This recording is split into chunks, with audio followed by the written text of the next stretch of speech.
Welcome back. आज की इस वीडियो में लोग MCA revise term and examination June 2023 MCA 042 data communication and computer networks के क्वेश्चन नंबर 1C को डिस्कस करने वाले हैं, जो कि आपसे क्या कह रहा है। Draw the TCP header format and discussed each field involve in it. आपको टीसीपी हेडर फॉर्मेट ड्रॉ करना है और उसमें जो भी फील्ड इन्वॉल्व हुई हैं उनके बारे में डिस्कस करना है, राइट। और ये आपका 5 मार्क्स का है। हम इन ब्रीफ आपको बता दे रहे हैं, आप इसको अपनी लैंग्वेज में लिख लीजिएगा। तो देखिए, ये आपका टीसीपी हेडर है जो कि आपका ट्रांसपोर्ट लेयर पर काम करता है, और इस पर जो डेटा आता है वो आपका एप्लीकेशन लेयर से आता है through presentation and session layer. Then उस डेटा के साथ साथ इसमें कुछ हेडर पार्ट इंक्लूड कर दिया जाता है, उसका ये फॉर्मेट है। इसमें देखिए, आपको सबसे पहली रो में 16 बिट के दो पोर्ट दिखाई दे रहे होंगे, जिसमें पहला है सोर्स पोर्ट जो कि सेंडर का होगा, और ये आपका डेस्टिनेशन पोर्ट जो कि रिसीवर का होगा, राइट। यानी कि सेंडर और रिसीवर का जो पोर्ट होगा वो सेम नंबर ऑफ बिट्स का होगा, राइट। तो टोटल कितने हो गए? 32 बिट्स, यानी कि 16 बिट सोर्स पोर्ट का और 16 बिट डेस्टिनेशन पोर्ट का, राइट। फिर जो भी डेटा सेंड किया जाता है उसका एक अपना सीक्वेंस नंबर होता है जो कि आपका 32 बिट्स का होता है। आपका जो डेटा होता है वो डिफरेंट डिफरेंट सेगमेंट में जाता है, जिसको ट्रांसपोर्ट लेयर रीअरेंज करता है। तो उसमें एक सीक्वेंस नंबर भी होता है जिसके थ्रू डेटा को रीअरेंज किया जाता है। तो ये जो थर्ड रो हो गई वो आपकी एक्नॉलेजमेंट नंबर के लिए हो गई, जो कि आपका 32 बिट्स का होता है।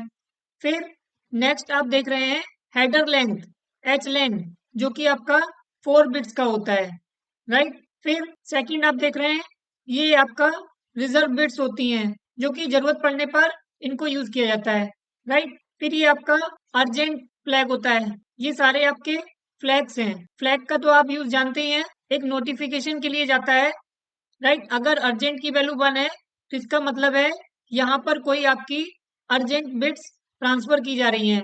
और देखिए, यहाँ पर ये अर्जेंट पॉइंटर है 16 बिट का, यानी कि आपका जो अर्जेंट डेटा है वो किस साइज का है वो आपका यहाँ पर मेंशन किया जाएगा। इसी तरीके से आप यहाँ पर एक्नॉलेजमेंट के लिए बिट देख रहे हैं, वो आपकी यहाँ पर ये एक्नॉलेजमेंट नंबर पास किया जाता है, राइट। इसी तरीके से अगर डेटा कुछ आपका इम्पोर्टेंट है तो उसको आप पुश कर देते हैं, राइट। आप वेट नहीं करते हैं, उस केस में आपका यहाँ पर ये वाली जो फ्लैग है वो उसकी वैल्यू 1 होती है, राइट। फिर आपको कभी कभी डेटा को रिसेट करने की जरूरत होती है, तो वहां पर आपकी आरएसटी फ्लैग की वैल्यू 1 हो जाती है। फिर जब भी डेटा सेंड किया जाता है तो उससे पहले यहाँ पर देखिए SYN फ्लैग को 1 कर दिया जाता है, यानी कि वो एक रिक्वेस्ट भेजता है कि हम डेटा सेंड करने जा रहे हैं, राइट। तो ये सिंक्रोनाइजेशन के लिए होता है। फिर जब डेटा का ट्रांसमिशन कंप्लीट हो जाता है तब यहाँ पर ये फिनिश वाला फ्लैग 1 हो जाता है, राइट, ताकि उसको पता चल जाए कि अब वो टर्मिनेट करना चाहता है। फिर जो ये आपका नेक्स्ट 16 बिट्स हैं वो आपके विंडो साइज को रिप्रेजेंट करता है।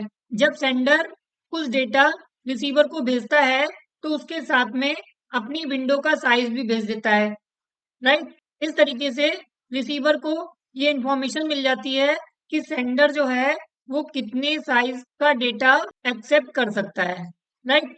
फिर यहाँ पर चेक सम के लिए 16 बिट्स होती हैं जो आपका एरर कंट्रोल के काम आता है। फिर जैसा कि हमने आपको बताया था कि यहाँ पर जो अर्जेंट बिट होती है, अगर उसकी वैल्यू 1 है तो इसका मतलब है कि यहाँ पर कुछ आपका अर्जेंट डेटा है जिसको आप ट्रांसफर करना चाहते हैं, और उसका साइज क्या है उसके लिए यहाँ पर अर्जेंट पॉइंटर का यूज किया जाता है। फिर जैसा कि नाम से ही पता चल रहा है, ऑप्शन एंड पैडिंग, ये आपका ऑप्शनल डेटा होता है जिसका साइज 0 बाइट से लेके 40 बाइट्स तक हो सकता है, राइट। तो अगर आप देखेंगे यहाँ पर देखिए 16 बिट्स है, यहाँ पर आपका 16 बिट्स है, तो टोटल आपकी 32 बिट्स हो गई, राइट। और 1 बाइट होती है आपकी 8 बिट्स, तो 8 फोर जा 32 बिट्स। तो देखिए, ये आपका 4 बाइट्स है, ये भी आपका 4 बाइट्स है, ये भी आपका 4 बाइट्स, ये आपका 4 बाइट्स, ये आपका 4 बाइट्स, तो ये 4 5 जा 20 बाइट्स, राइट। मैक्सिमम जो है ये आपका 20 बाइट्स और ये आपका 40 बाइट्स। टोटल आपका जो मैक्सिमम बाइट्स ये सेंड कर सकता है वो कितना कर सकता है, 60 बाइट्स, राइट। और मिनिमम आपका ये 20 बाइट्स सेंड करेगा। अब आप देख रहे हैं यहाँ पर हेडर की लेंथ क्या दी गई है, 4 बिट्स, राइट। और 4 बिट्स को आप कैसे रिप्रेजेंट करते हैं, 0000, राइट। अगर आपका डेटा कुछ इस तरीके से है, राइट, तो अगर आप इसमें 4 का मल्टीप्लाई करेंगे तब भी आपको रिजल्ट 0 मिलने वाला है, राइट। और अगर आप 0100 जो कि आपका 4 को रिप्रेजेंट करता है, इसमें आप अगर 4 का मल्टीप्लाई करेंगे तब भी आपका 16 होगा। लेकिन जब आप 0101 करेंगे तब आपका, अगर आप इसमें 4 से मल्टीप्लाई करेंगे 20 हो जाएगा और जो मैक्सिमम वैल्यू जाएगी वो आपकी 111 जाएगी, यानी कि इंटू 4 करेंगे तो आपका 60 हो जाएगा, राइट। यही आपका मैक्सिमम 60 बाइट्स है, यानी कि आपका जो कोड होगा, जो हेडर लेंथ होगी वो 0101 से स्टार्ट होगी और 1111 तक ही रहेगी, राइट। तो आई थिंक आपको इन ब्रीफ समझ में आ गया होगा टीसीपी हेडर का फॉर्मेट और जो जो इसमें टर्म्स इन्वॉल्व हुए हैं उनके बारे में एक छोटा सा इंट्रोडक्शन आपको पता चल गया होगा। आप उसको डिटेल में पढ़ लीजिएगा ताकि आपको लिखने में आसानी हो। और अगर आपको फिर भी कोई डाउट रह जाता है तो आप हमें कमेंट करके बताइएगा, हम इसका डिटेल में वीडियो बना देंगे। साथ ही साथ आप हमें बताइएगा कि आपको ये वीडियो कैसा लगा। अगर आपको ये वीडियो अच्छा लगा हो तो इसे लाइक करें, शेयर करें और अगर आपने हमारे चैनल को अभी तक सब्सक्राइब नहीं किया है तो इसे सब्सक्राइब करें और हाँ, बेल आइकन पे क्लिक करना ना भूलें ताकि आपको नेक्स्ट वीडियो की नोटिफिकेशन सबसे पहले मिल सके।